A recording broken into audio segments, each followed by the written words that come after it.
título de este mensaje es Nuestro fructífero Salvador.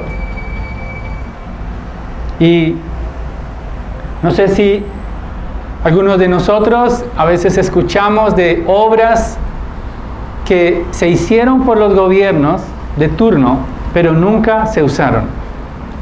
Hay un noticiero que tiene una sección específica para mostrar cada 8 días lo que a veces denominan los elefantes blancos. Obras monumentales que se hicieron, quedaron inconclusas o quizás quedaron incompletas. O quizás las terminaron, pero nadie las usa.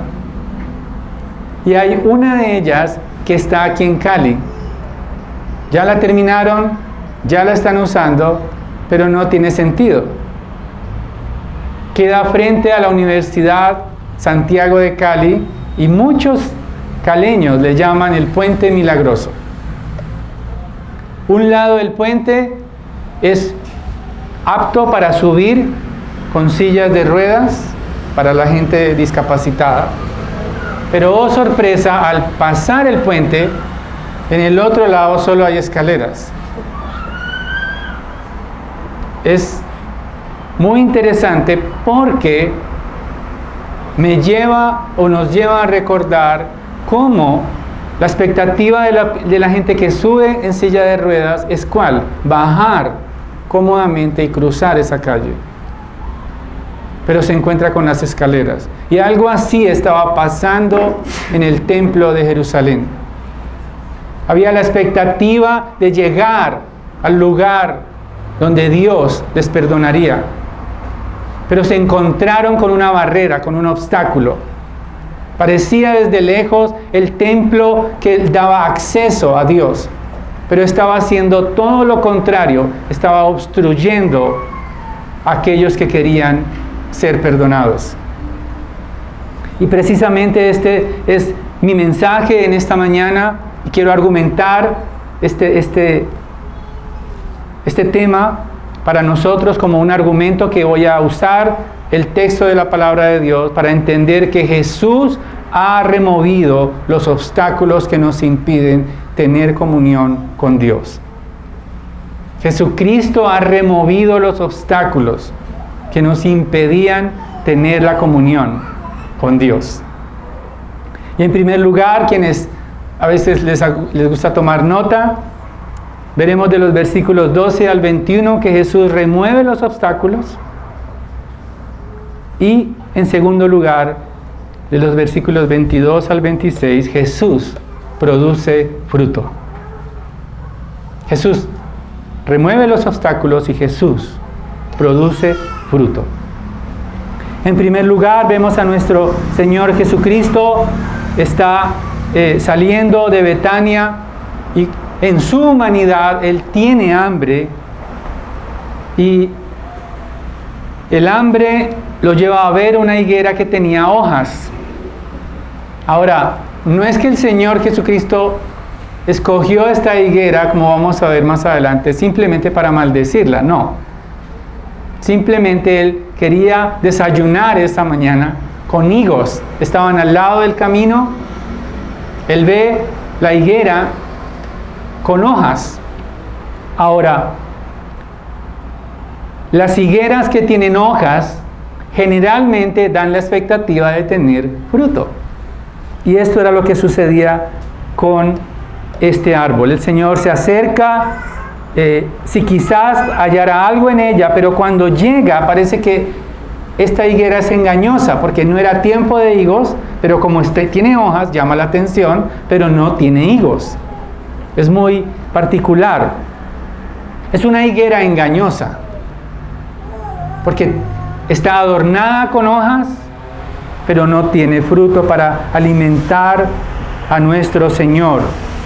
Y entonces sucede en el versículo 14 un milagro, y parece ser que es el único milagro que hace el Señor Jesucristo de destrucción. Porque todos los milagros del Señor, Él ha sanado enfermos, Él ha liberado endemoniados, Él ha calmado la tempestad. Él siempre ha producido, sus milagros han producido bienestar. Pero en este caso particular, Él habla y dice a la higuera: nunca jamás coma nadie fruto en ti.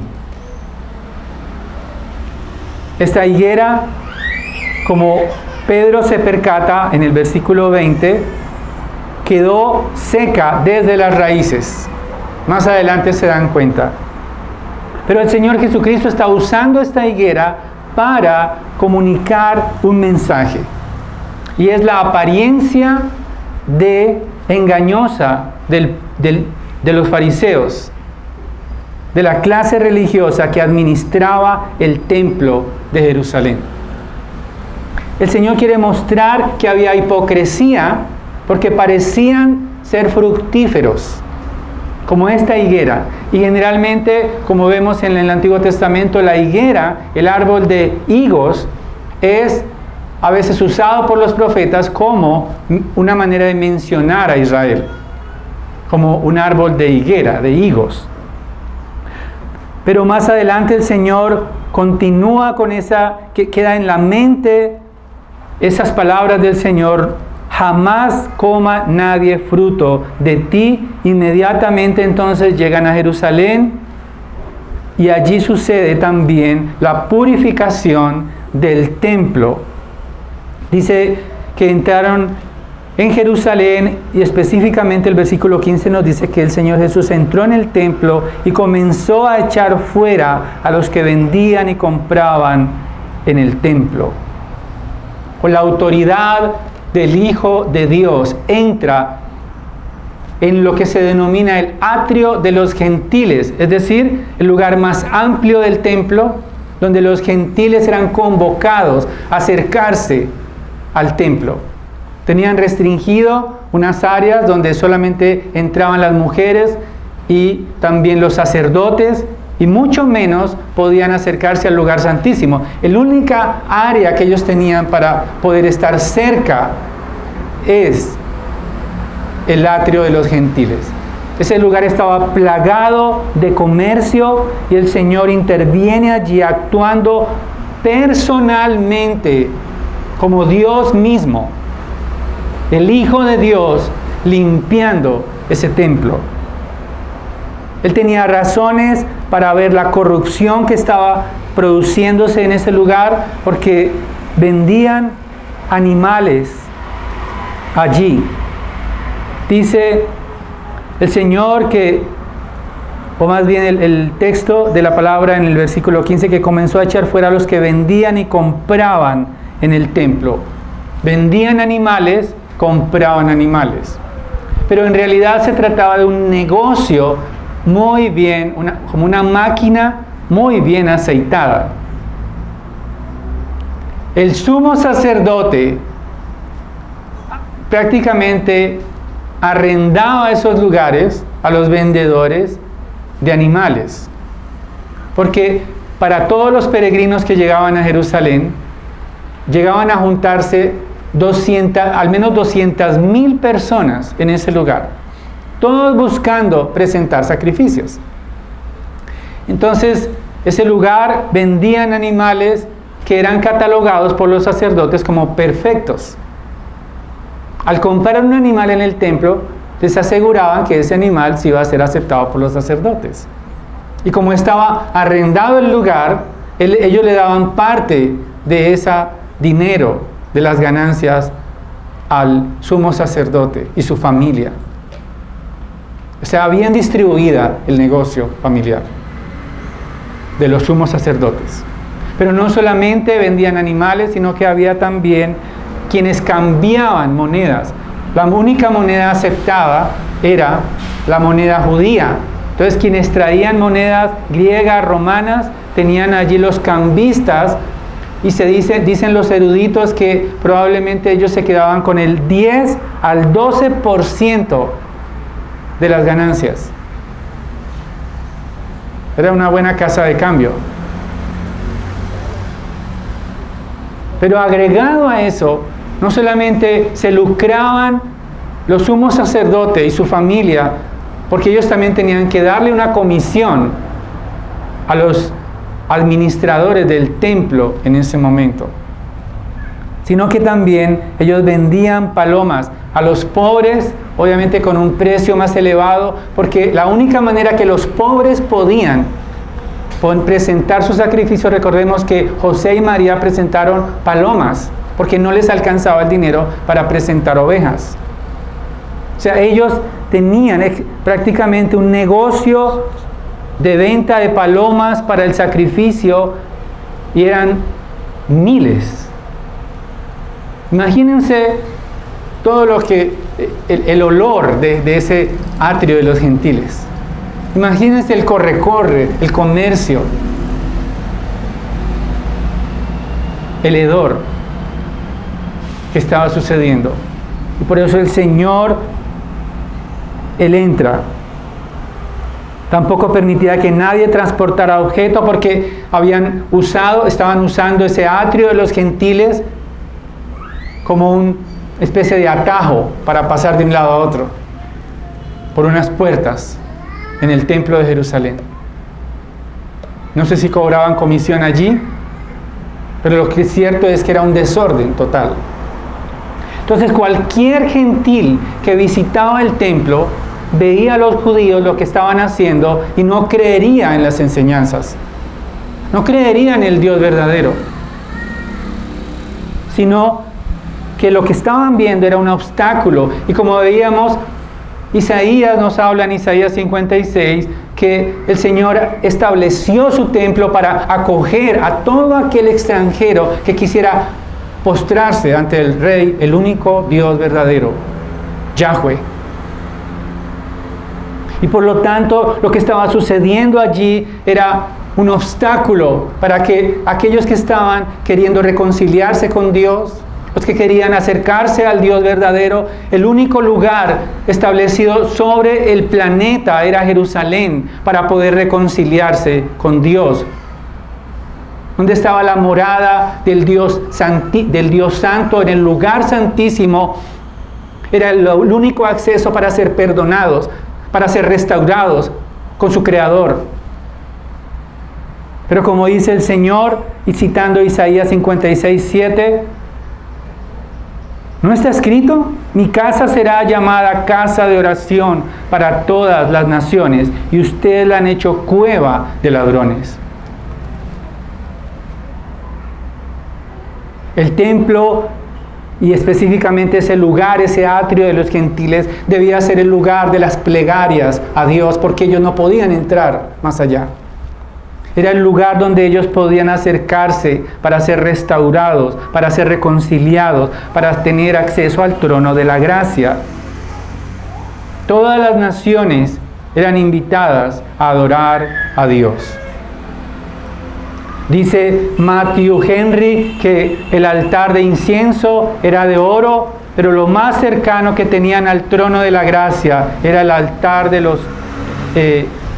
era la manera que los gentiles entraban y se presentaban ante Dios también, presentando sus oraciones, sus plegarias.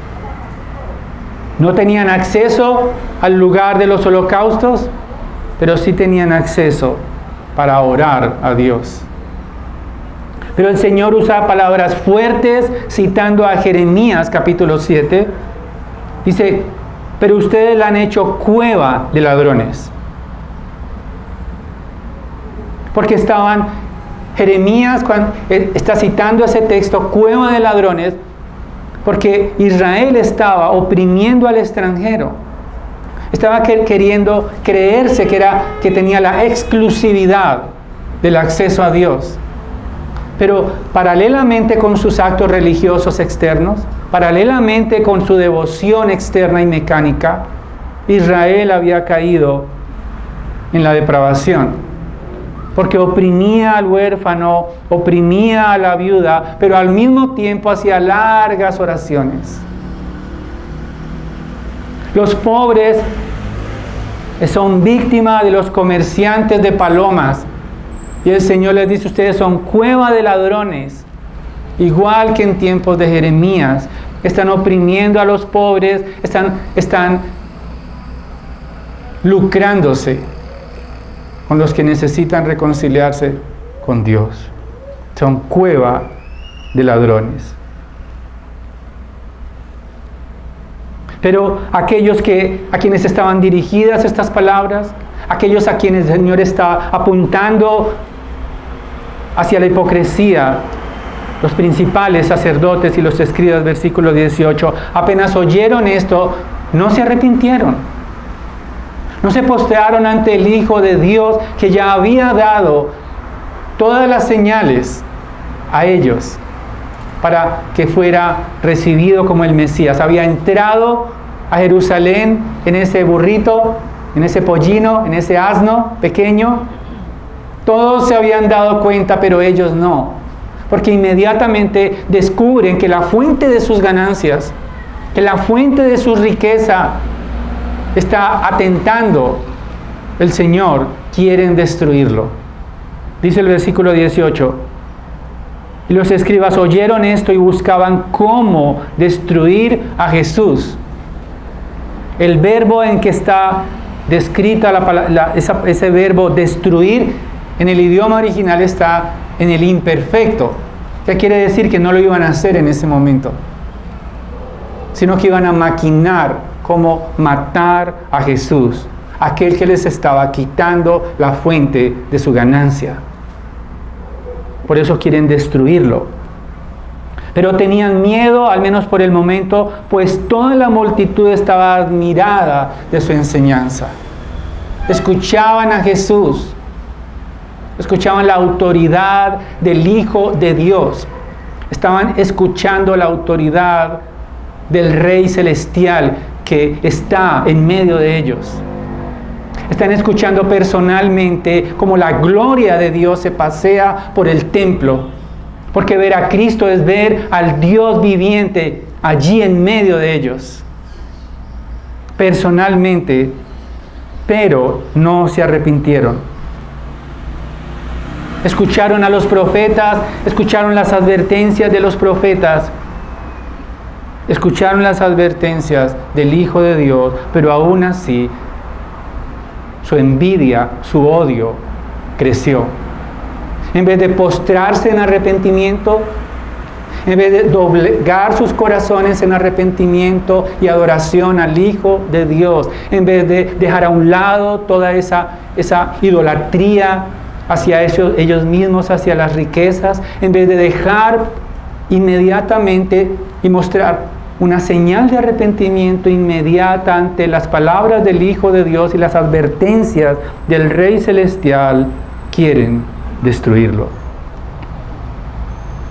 Pero al destruirlo, en realidad están quitando los obstáculos. Porque Él sería destruido en la cruz, porque Él es el Cordero de la Pascua. Al querer entregarlo, el Señor ya les había anunciado, el Hijo del Hombre será entregado a los gentiles. Ellos lo crucificarán, primero lo condenarán, lo azotarán y luego lo matarán. La cruz sería el único sacrificio que produciría una autopista de acceso a los gentiles y a todos. El Señor Jesucristo, con su muerte sacrificial en la cruz, remueve todos los impedimentos, remueve todos los obstáculos que la clase religiosa de Israel estaba presentando para no llegar a Dios. Ellos creyendo que iban a eliminar la fuente, o más bien el obstáculo para sus ganancias, están realmente participando en la redención, removiendo los obstáculos para que seamos perdonados. Porque la única manera de ser perdonados es por medio de Cristo.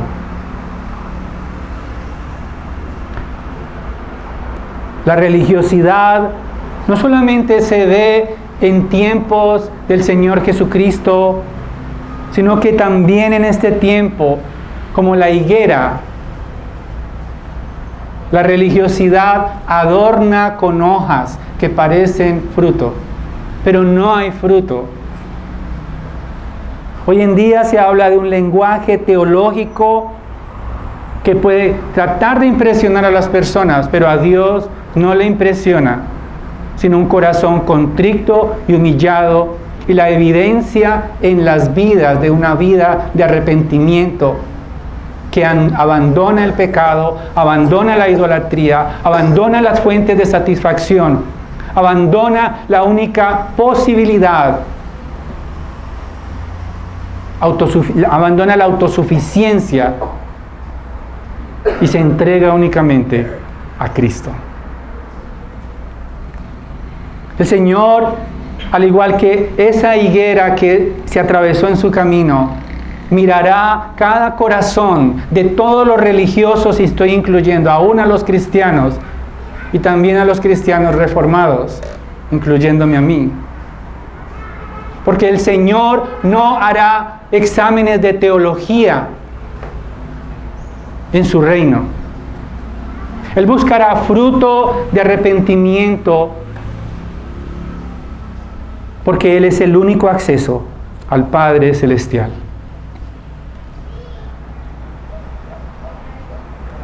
Y eso nos lleva al segundo punto. No solamente el Señor Jesucristo remueve los obstáculos para llegar al Padre, al amor del Padre, al consuelo del Padre Celestial, sino que también Jesucristo produce fruto. A partir del versículo 20, por la mañana, Él va pasando con sus discípulos y observan la higuera seca desde las raíces.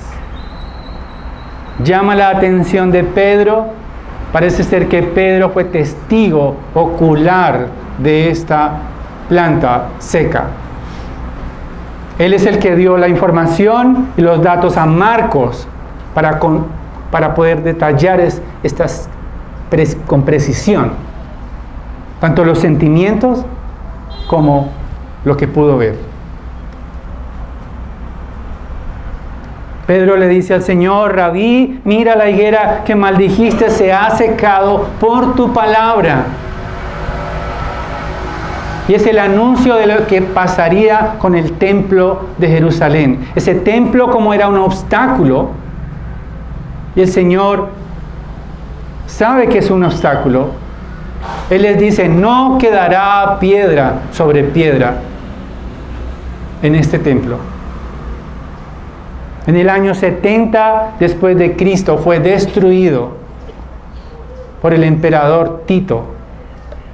Hoy solo queda parte de un muro,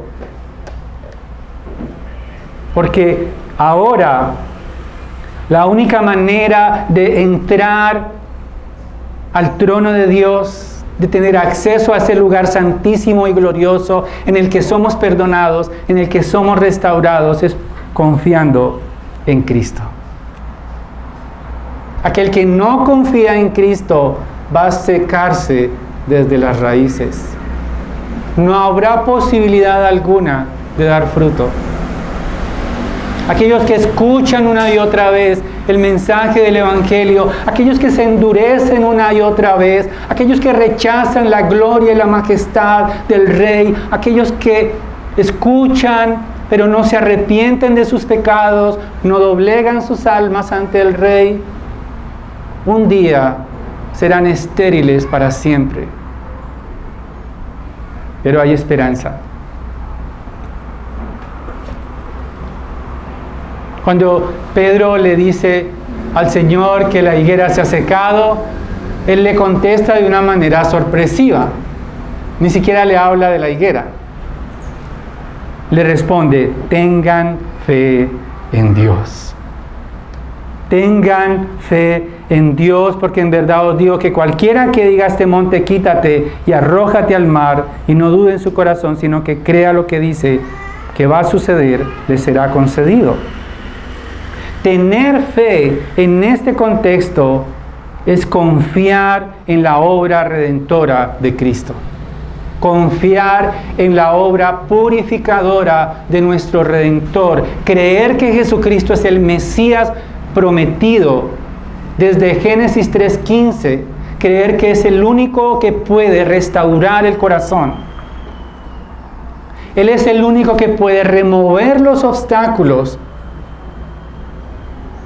Y por eso es que les dice, cualquiera que diga a este monte, quítate y arrójate al mar, le será hecho. Ahora, era usual dentro del lenguaje judío utilizar metáforas como estas. No es que Dios esté dando facultades para mover montes. Muchos enseñan que aquí hemos recibido un cheque en blanco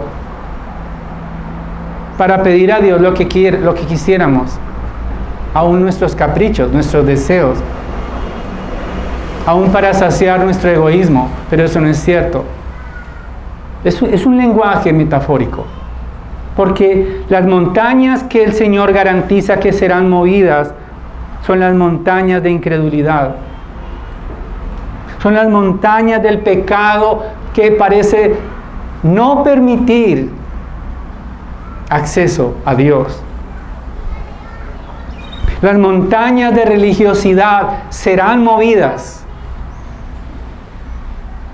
Hay esperanza porque el avance del Evangelio continuará a pesar del pecado, a pesar de la incredulidad, y la oración al Señor con fe va a producir vida. Dice un comentarista, el propósito de la oración no es lograr que la voluntad del hombre se haga en el cielo, sino que la voluntad de Dios se haga en la tierra. Es al contrario. Hay una condición para nuestras oraciones y es, el Señor dice en el versículo 25, y cuando estén orando, perdonen si tienen algo contra alguien, para que también su Padre que está en los cielos les perdone a ustedes sus transgresiones. Es una oración de arrepentimiento. Es una oración que perdona porque hemos sido perdonados. Es una oración sin venganza. Es una oración que renueva el alma. Es una oración que reconoce la gloria de Cristo, reconoce el perdón y la sangre derramada por el perdón. No es una oración egoísta, no es una oración egocéntrica, es una oración para salvación. Quizás estás lidiando aún con aquellos que le has compartido el Evangelio y parecen un hueso duro de roer. Quizás has perdido la esperanza de que tus hijos conozcan a Cristo, tu familiar, tu amigo. Pero hay esperanza, porque Cristo es el único recurso para mover esas montañas de incredulidad. Él vino a morir en la cruz para dar acceso al Padre Celestial, para mover las montañas de pecado, para dar acceso al Padre para siempre y con confianza. El versículo 26 dice, pero si ustedes no perdonan, tampoco su Padre que está en los cielos perdonará sus transgresiones. Algunos teólogos y estudiosos dicen que no estaba en los manuscritos antiguos. Parece ser un agregado posterior. Es lo que se denomina una variante textual, pero guarda cierta armonía con el texto. Quiero en esta mañana recordarte que Jesús entregó su vida para rescatarnos de las hojas de religiosidad. Jesús rescató, o más bien entregó su vida para que nosotros no vengamos a la iglesia solo para aparentar que somos cristianos. Él entregó su vida para que nos mueva la gracia y el arrepentimiento, para que recibamos acceso al Padre Celestial. Él entregó su vida para que realmente demos fruto de arrepentimiento, no solamente por cumplir a Dios, no solamente por tratar de quedar bien a otros. Esta semana, denominada la Semana Mayor, exhibirá religiosidad por las calles, por los templos. Muchos se vestirán, hasta cambiarán la dieta en los restaurantes. Pero al lunes siguiente volverán a su pecado. Regresarán a sus corazones duros. Archivarán todos los óleos que les pusieron. Pero sus vidas serán estériles. Vuélvete a Cristo para disfrutar la comunión con tu Creador. Recuerda que no es por tus méritos, sino por el poder de la cruz. Quiero preguntarte en esta mañana, ¿cuál es el obstáculo que enfrentas para no escuchar la voz del Espíritu Santo? ¿Cuál es el obstáculo que te impide dejar atrás el pecado? ¿Cuál es el obstáculo para no comprometerte con Dios a tiempo completo? Ahora, no me refiero a que tienen que abandonar sus trabajos, sino a entregarle el corazón a tiempo completo a Cristo. ¿Qué te impide dar fruto de arrepentimiento? Quizás estás demasiado ocupado haciendo dinero. Estás demasiado ocupado en tus quehaceres que no te da tiempo, sino cada 8 días quitar el polvo a tu Biblia. Estás tan ocupado, o quizás tu deseo de ser importante, tu deseo de figurar en esta tierra, acapara todos tus deseos, todo tu tiempo. O quizás hay pecado que te agobia, pecado oculto, intenciones del corazón que tú conoces, pecados favoritos que no quieres dejar, o quizás los dejas para más tarde y después consagrarte a Dios. No permitas que tus raíces se sequen. No permitas que tu vida sea estéril. Vuélvete en arrepentimiento y mira la cruz, a nuestro Señor y Rey Celestial, el Cordero de nuestra Pascua. Míralo con los ojos del Espíritu. Pídele al Padre Celestial en oración que te conmueva tu corazón para disfrutar de las riquezas de su gloria. Porque Él ha dado acceso amplio. Hay una autopista de gracia para ti, para producir fruto eterno, para su gloria. Vamos a orar. Padre, te doy gracias por tu palabra. Te doy gracias, Señor, porque no nos dejas caer en esterilidad.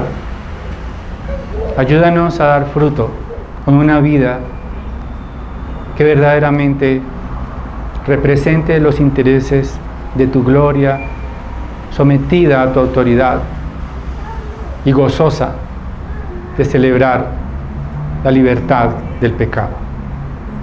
Te pido que bendigas estos elementos que vamos a disfrutar para recordarnos la sangre derramada por tu Hijo, la cual nos da acceso amplio y glorioso a tu bondad y a tu trono. Te lo pedimos en su nombre. Amén.